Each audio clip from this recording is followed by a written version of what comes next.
Kelly, please reveal the winner of Best Team for 2025. And the winner is D1 by ClearScore.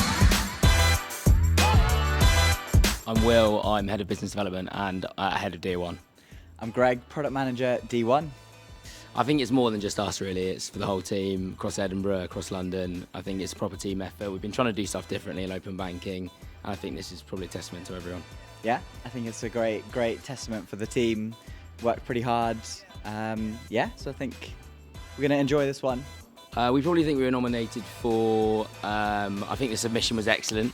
I think thanks to Tim for submitting an amazing application to the award, and I think that the wider team has put in a lot of effort. There's been a lot of change over the last couple of years. I think we are delivering something that's different to our competitors and peers.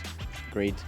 I think the event's been great. I think the whole 2-day of Open Banking Expo is always a great thing. I think it's my 4th Open Banking Expo across 2 different teams. It's been it means a lot always to hang out with you guys.